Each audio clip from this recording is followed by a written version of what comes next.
Self-help literature has a rich history, and it didn't start 100 or 200 years ago.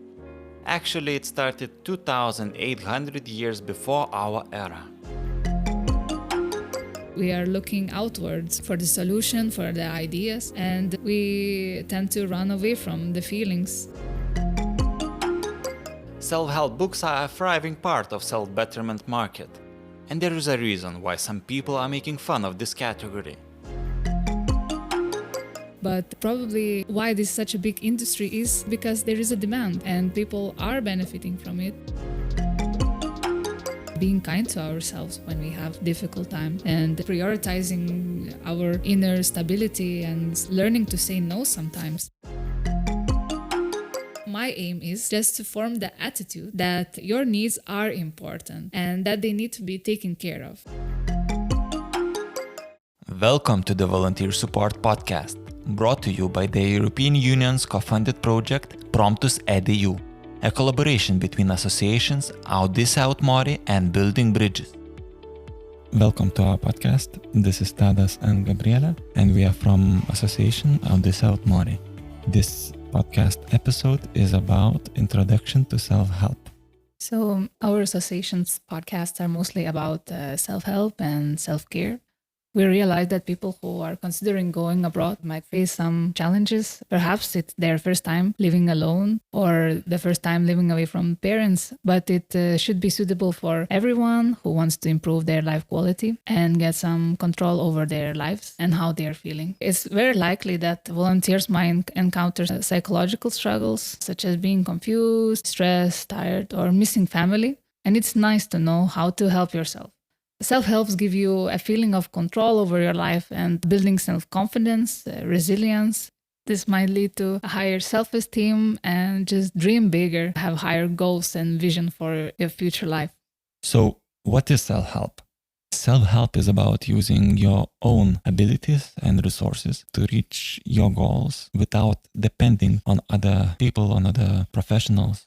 And it's often linked to the idea of improving yourself. Or it can be about tackling your issues without anyone else's help. And this could relate to personal or emotional challenges. But self-help also can mean that you are doing some activities where you supply what you need to solve a problem, break a habit, learn a new skill. It can take many forms, including self-help books, audiobooks, podcasts, group meetings, and so on. And all of the material aimed at helping individuals achieving their goals independently. So this is also what we want to do with our association side of the podcast line. And it's interesting, even though you are working with professionals, let's say you go to a psychologist or a psychotherapist, yeah, it is professional help. But usually the work that they give for you, for the homework and so on, it's self-help. The therapist, the association, or a book cannot do the work for you. Usually, at the end, you do the work. So we are here to share information, to share knowledge and attitudes that might help you during the way. But it's up to you. Yeah, it's used in various ways. Self-help is much broader now, and we will talk that a bit later, how it evolved and so on. But in general, self-help plays a significant role in personal development and empowerment, self-improvement. It's about involving a self-directed improvement economically, physically, intellectually, or emotionally, often with a substantial psychological basis. Because usually it's about our emotions, our thinking, what is good, what is bad, how I feel in this or that situation, that is affecting our activities in different fields. So let's continue with the history of the self-help. Self-help literature has a rich history, and it didn't start at like 100 years or 200 years ago. Actually, it started 2,800 years before our era. So it's very old, and the first text that we can find is in ancient Egypt, and it's called Sabayat, and it's just life advices that it's written. And later on it evolved during Middle Ages and Renaissance. There was also some books more about kings and so on. That was guidance for the people how to live. And the invention of printing press in 1455 led to wider distribution of these books. And there was lots of different advices for people how to live, what the social etiquette should be and so on. And the 1800s was even more intense with this vices literature. And one of the most popular one was Samuel Smiles' Self-Help that was published in 1859. So he was a doctor and also a journalist, not as successful, but he was popular just after releasing this book because the sales was such high that it was just after the Bible. That Bible is the bestseller, but this was the second after that. And people consumed advice on different topics, on weight loss, on parenting, marriage, time management, home management, etiquette, success, self-control, mind power, grief, self-medicine. No psychological subject was considered too challenging for the layperson to understand. There was even at that time some articles that I had appendicitis and I have treated myself after that. So it can be like quite crazy aside of that. But yeah, there was different ones. The ones that was more scientifically based, the ones that was just from the experience or maybe just fictional. And later on, the formal self-help movement began with anonymous alcoholics in 1935. And it achieved significant self-help success in treating alcoholism. It was much more than just medical help that could be gained from professionals. Those groups was forming the relations and the empowerment of each other was very strong and helpful for the people.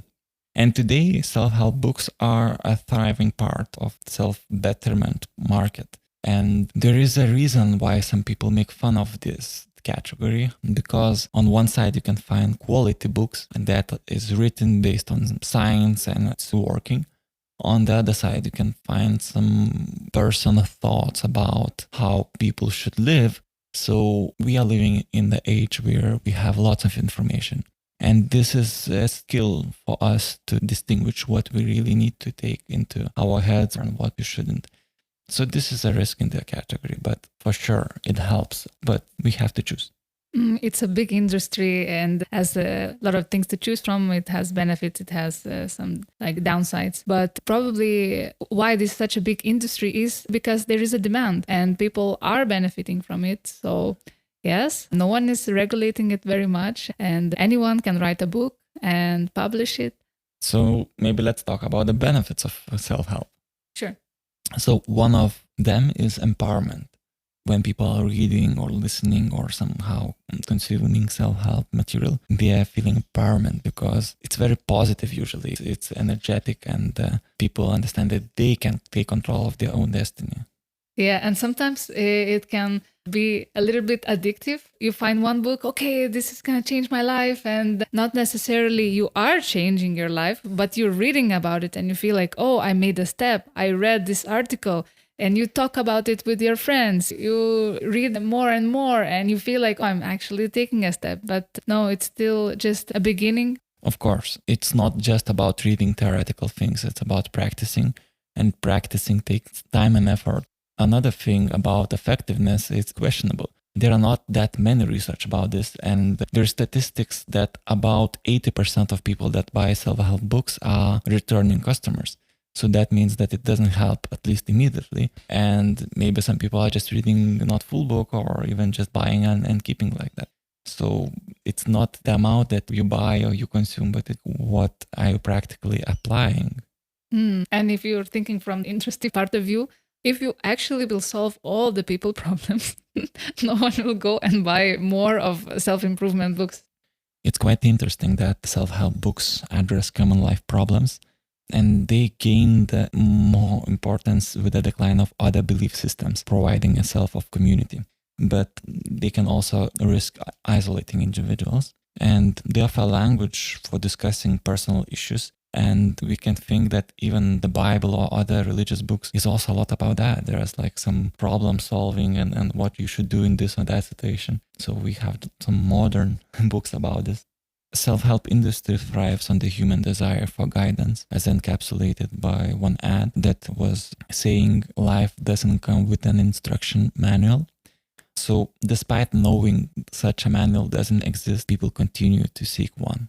But it's quite understandable though. We are new to this world, and before us there was generations and generations that gained knowledge and wisdom. It's quite understandable why we do. Okay, so what more benefits do you have from the self-help? So it's customization. It enables individuals to design their own plans that fit their particular strengths, weaknesses, and personal choices. For me, it's very hard to understand this one because usually when you read self-help books, usually they are very general and you can customize them to fit in your life. And you actually should do that because it will not fit in your life somehow artificially. I agree with you, Gabriela. In some material, you can find do this, do that, exactly like that.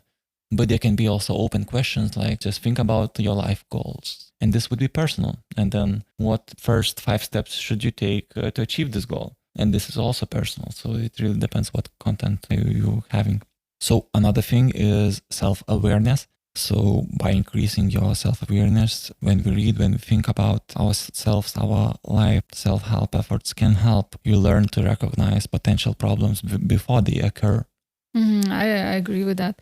And sometimes it helps to run away from the patterns that you are used to. Let's say you are used to live in a certain way and see people behave in a certain way. These self-books might open new ways to look at life. And you just become self-aware. How are you feeling in one or the other way of living?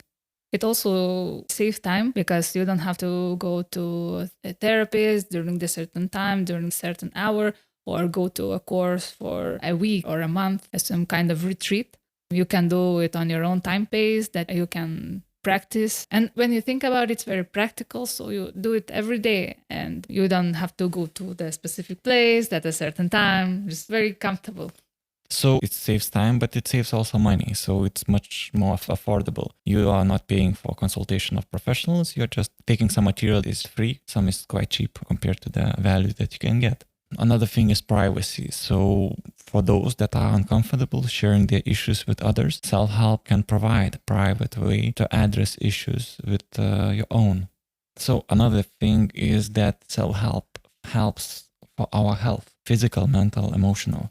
So engaging in a self-help routine has been clinically proven to reduce or eliminate anxiety and depression, reduce stress, increase happiness, and much more good things for us. So these are the tools that we would like to give to you, the clinically proven things that you can do on your own to help to alleviate your strong emotions, uncomfortable emotions, and so on. Clinically or in general, scientifically based. Yes. So, of course, with all the things, we have pros and cons. With the self-help is the same. So we have some disadvantage. So as I mentioned before, some of the material can be anti-scientific. So that's a disadvantage. Another one is about lack of perspective. So it can be challenging to objectively understand the nature of your issues by yourself. Your ability to help yourself will only be as good as your ability to be objective and clear about what the nature of your issues is. So it is also a skill to be objective and to have that ability to evaluate yourself from the side. And if you don't have this kind of skill, of course you can learn it, but to learn it by itself is a bit hard. And for that, someone else can help, and sometimes it can be a professional. What quite often happens that people deny the problems that they have. They can't see what's happening. And even though they hear how they should live, what is scientifically proven, strategies to be more happy or so on, they can't see what's the problem with their lives. It just, sometimes our brain works like that. It just hides some things. So it's a disadvantage of self-help because you don't have that perspective. And then you have a distortion of your reality. And denial strategies do not serve long-term. I would like to add that sometimes advices are very general and not specifically fitable for you because some things will have more value for you. Let's say some people are promoting cold showers and maybe for you it's such a shocker and it brings more stress into your life. And maybe for you it's important, the hygiene of the sleep. So it's very personal for you, what is working, what is not. And from my side, sometimes self-help books or TED Talks can give you a very simple solution to a difficult problem. Let's say you have a real psychological problem and your advice is just to stand like in a certain way, like power pose. But maybe something is more deeper than that. Or maybe you have trauma that you didn't overcome. And the solution that you're reading about is just go exercise. So sometimes simple solutions are not good for your big trouble. Yes, I completely agree with you, Gabriela. And also, there is one more disadvantage that I want to talk about is lack of knowledge in a way that even if you're getting the advice, even though you're getting the theoretical part, you have to do practically by yourself. And it's not step-by-step guidance. You have to deal with that situation. You have to find your own way how to make it work in your life with your circumstances. And that can be challenging. Because otherwise, with a professional, it can be helpful to ask some questions, to have more practical side and so on. Okay, so how can you help yourself? It can be either short-term solutions or it can be long-term solutions. Logical that short-term solutions have very short period result. You might feel good today, not necessarily tomorrow. And long-term solutions have better results for your future. Maybe they are not that comfortable for you to deal today, but in the long term, they have better results. But both of them are okay. So speaking about short-term self-care, it could be just simple thing as taking a nap. If you are tired and you feel done for the day, take a nap. You will feel better. Maybe you need that rest and you're good for the day. Maybe you are feeling stressed and you're feeling sad, and maybe it's time to eat that food that you were craving and they will bring some good emotions. Maybe you feel good for the evening. Maybe watch a show and say no to plans that you had. And maybe for that day, it's okay. So with the short-term care, what's important that it would be care, but not harm. We may think that it's a care, but let's say to eat a cake by yourself is not a care. To watch a movie, it can be a care to just have rest, but to watch 4 seasons of some series on Netflix or on other streaming platform, it could be not a care.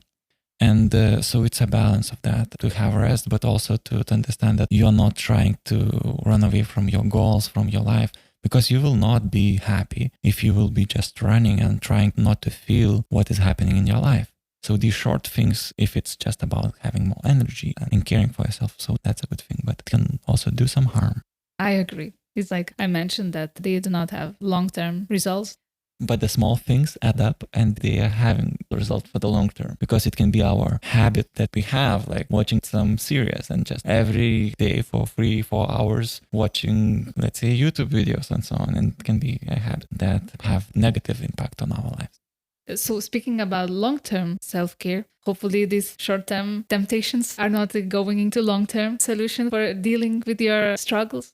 The long-term solutions, the long-term self-care would be the proper work and life balance.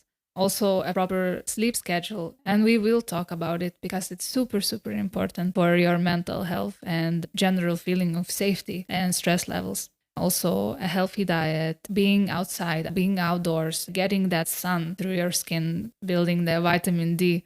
Also being active, building relationships with people. So these are long term. You cannot do it in one day, but during longer term, you can build that. Being financially stable, it also adds up to your mental being.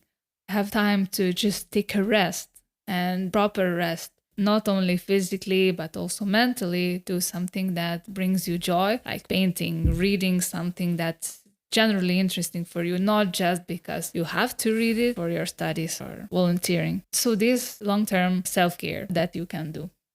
Some of them that you mentioned, you can feel quite soon. For some of them, it takes much longer. The example with long-term self-care could be washing teeth. If you will not wash a teeth for even 1 week, nothing will happen probably. Well, you will be smelly. It could be. But in the long term, for sure, you will have some holes in teeth and then you will have some problems. But the routine is to have it every day and not once or twice. So it's like a habit to have it every day, but caring is for the long term. And also building that relationship with yourself. Well, it takes time. For example, being kind to ourselves when we have difficult time, and prioritizing our inner stability and learning to say no sometimes, to feel this when we have to say no and then draw the line. I would like to encourage you to build that connection with yourself and discover what is working best for you. Because sometimes psychologists just ask for the person, how could you help yourself in this particular situation? And lots of times people are confused because they don't ask that questions to themselves. We are looking outwards for the solution, for the ideas, and we tend to run away from the feelings with Netflix, movies, parties, alcohol, and so on. But that's not why we are here. We are here to learn about the ways to help ourselves and getting to know what's actually working for us. So, yes, taking self help is not one time thing like brushing teeth. It's small things that we do every day, like giving some extra time to enjoy your cup of tea or taking a shower with some candles or taking a walk outside, and maybe just plan your clothes for tomorrow so the morning wouldn't be so stressful. That's important that you individualize these things. Ask yourself, what is working for me? How would I like to improve my life? And so on. So, what my aim is just to form the attitude that your needs are important and that they need to be taken care of. And it might be hard to take it seriously because from the outside, we're learning that we must prioritize other people. How do they think of us, or that we should take care of them first before taking care of us?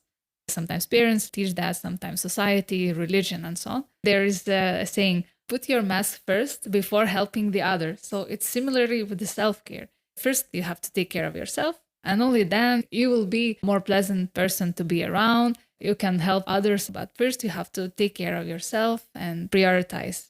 Yeah, you can take just others without taking care of yourself short term. For the long term, you need an energy and you have to be as healthy as possible to do that. And that means that you need to take care of yourself first and then for the others, as Gabriela said.